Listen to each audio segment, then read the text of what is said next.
This wasn't food. This was war survival. You're about to see food, but not the kind you're used to. This is not comfort food. This is not cooking. This was survival.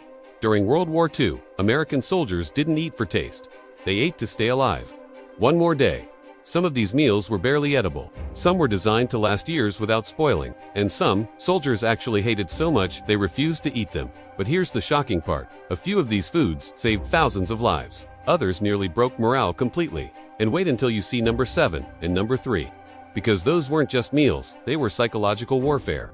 Let's begin. Number 10. Powdered eggs. This looked like food. It smelled like food, but it didn't taste like food. Real eggs were impossible to supply on the battlefield. So the military created powdered versions. Just add water, mix, cook. Simple. But soldiers quickly realized something was off. The texture was rubbery. The taste was flat, lifeless. Still, it gave protein. And in war, that was enough. This was not breakfast. This was fuel. Canned bread. Yes, bread in a can. Soft bread doesn't last long, but war doesn't wait for fresh baking. So they sealed bread inside metal cans to survive months, even years. Opening it felt strange. Eating it felt even stranger. Dense, moist, slightly metallic taste.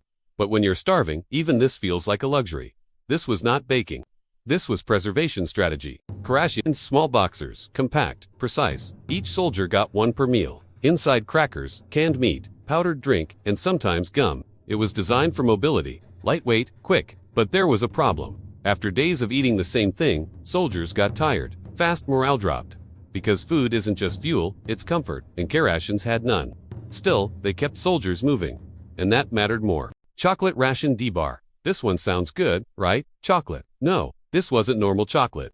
It was intentionally made to taste just okay, not too good. Why? So soldiers wouldn't eat it unless absolutely necessary. It had to survive extreme heat, stay solid, provide high energy, but the taste, thick, bitter, hard as a brick. Some soldiers compared it to chewing on a candle, but in emergencies, this bar could save your life. This was not candy. This was controlled survival. In the chaos of World War II, this iconic blue and yellow can became a symbol of resilience. Mass-produced in the 1940s, millions of these tins were shipped to every corner of the globe. Salty, greasy, and indestructible. It was the ultimate fuel for the front lines. Easily opened with a small key in rain-soaked trenches. It was built for survival.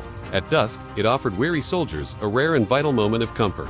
But as seasons dragged on, the constant repetition of the same meal took its toll. The same taste, day after day, brought a unique sense of exhaustion and boredom. Still, in a war-torn world, it remained the thin line between hunger and survival. In isolated outposts, these cans were often the only resources left in the crates. A humble tin that fueled the determination of millions through the darkest times. Spam, the iconic food of war, a testament to necessity on the battlefields of history.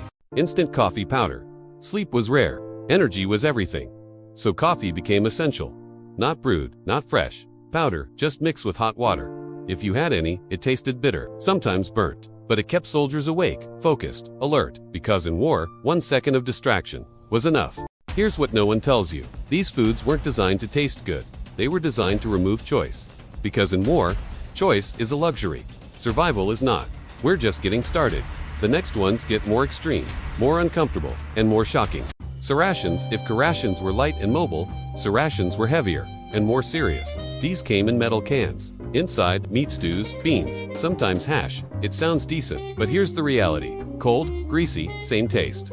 Over and over again, soldiers often ate them straight from the can. No heating, no flavor boost, and after weeks, it became exhausting. But it had one advantage. It was reliable. No matter where you were, you could eat. This was not a meal.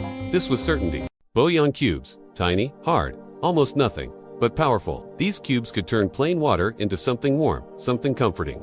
In freezing conditions, that mattered more than calories. Soldiers would dissolve them slowly, sip by sip. It wasn't filling, it didn't give much energy, but mentally, it felt like home. This was not food, this was emotional survival. Hardtack biscuits. These things were brutal. Flour, water, salt, baked until rock solid. They could last for years. But eating them, that was a challenge. Too hard to bite. Often needed soaking in water or coffee. Sometimes they contained bugs. Yes, bugs, but soldiers still ate them. Because hunger doesn't negotiate. This was not bread. This was endurance. Captured enemy rations. This is where things get real. Sometimes soldiers ran out of food completely, and when that happened, they ate whatever they could find, even enemy supplies. German cans. Unknown labels. Strange smells. Risky. Unfamiliar, but necessary. Because at that point, it wasn't about comfort. It wasn't about safety. It was about survival. One more day, one more step, one more breath. This was not choice. This was desperation. And here's the truth. War didn't just test strength. It tested endurance in ways we can't imagine. These foods weren't made to enjoy. They were made to keep humans functioning in the worst conditions possible. So next time you sit down for a meal, remember this. There was a time when eating something tasteless, hard, or strange meant you lived. That was enough. Now I want to ask you something. Which one shocked you the most? Would you try any of these, even once, or do you think you'd survive without them? Tell me in the comments. And if this opened your eyes, subscribe now, because there are more forgotten survival stories coming.